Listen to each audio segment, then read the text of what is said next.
Saudara-saudara yang terkasih, tahun ini kita merayakan tahun jubileum dengan tema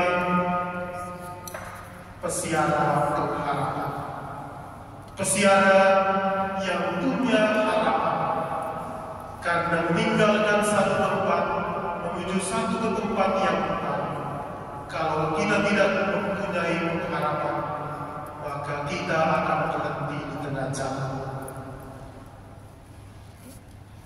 Pada masa COVID, ketika semua aturan diberlakukan, maka langkah kita pun terbatas. Gereja pun tidak dapat kita masuki. Oleh karena itu, hobi yang baru yaitu kita mendaki gunung. Dalam pendakian menuju puncak gunung, ada proses yang harus dilewati. Yang pertama, mungkin kita mempersiapkan diri dengan menyiapkan bekal makanan maupun minum. Dalam proses pendakian dari bawah gunung menuju puncak gunung, ada saja begitu banyak halangan. Ada yang mungkin karena sudah sedikit lanjut usia, tulang sedikit keropos, maka dalam perjalanan sebelum mencapai gunung seringkali mengeluh lutut yang sakit, bahkan mungkin mengatakan bahwa cukup sampai di sini. Karena itu mereka turun, tidak sampai pada puncak gunung. Tetapi ketika yang bisa sampai ke puncak gunung, maka semua kelelahan itu, kecapean itu terbayar lunas. Karena kita melihat pemandangan di depan kita yang begitu indah. Namun, pemandangan yang indah ini hanya sebentar, karena kita harus turun kembali dari puncak gunung untuk menjalankan tugas setiap hari. Saudara-saudara yang terkasih dalam Kristus, perjalanan Abraham maupun perjalanan Yesus adalah satu siaga pengharapan. Dalam bacaan pertama yang kita dengar pada hari ini, ketika Abraham dipanggil untuk meninggalkan tempat tinggalnya, ia rela meninggalkan segala hal, keluarganya, tetangganya, seluruh harta bendanya, untuk menuju tanah terjanji yang dijanjikan Tuhan, yang ia tidak tahu apa yang akan terjadi di kemudian hari.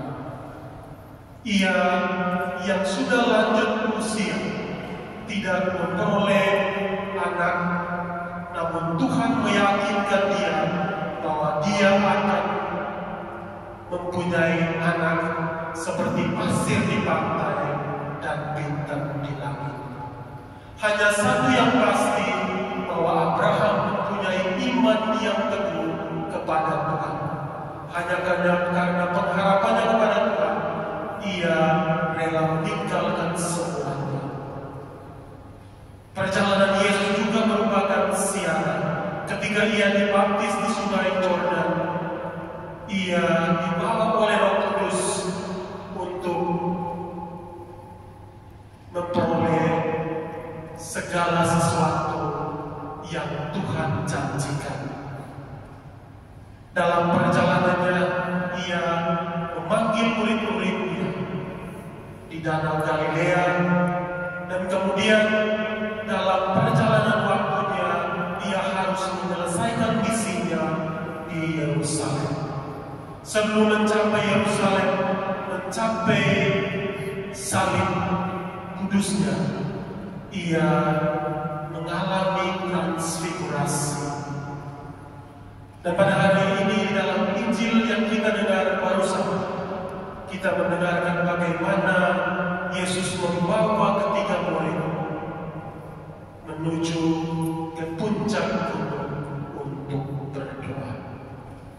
Gunung bagi bangsa Israel yang kudus, di mana Allah bersemayam di dalamnya, di mana Allah berjumpa dengan manusia yang telah Ia pilih.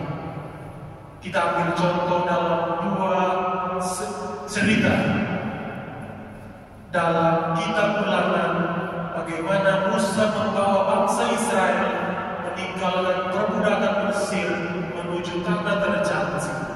Namun dalam perjalanan waktunya, Musa naik ke Gunung Sinai dan Allah memberikan kedua lubang sebagai tanda perjanjian Allah dengan umatnya. Atau dalam kitab pertama Raja-Raja, bagaimana Elia yang membunuh nabi-nabi palsu dikejar dan mau dibunuh oleh raja pada saat itu. Karena pengalaman inilah, maka Tuhan mengutus hambanya untuk menjadi nabi bagi bangsa Israel. Dalam peristiwa transfigurasi dalam bacaan Injil hari ini, kita mendengar bagaimana Musa dan Elia hadir pada saat itu. Musa mewakili hukum Taurat dan Elia mewakili nabi. Kedua orang ini juga dalam menyelesaikan misi pewartaan kasihnya, juga melalui banyak tantangan, banyak rintangan dalam hidupnya. Yesus sendiri juga dalam pewartaan Injilnya juga mengalami begitu banyak tantangan, dan pada puncaknya Ia mengalami penderitaan dan kematian di atas kayu salib. Hanya karena iman, hanya karena pengharapan, ketiga orang ini menyelesaikan apa yang harus diselesaikan.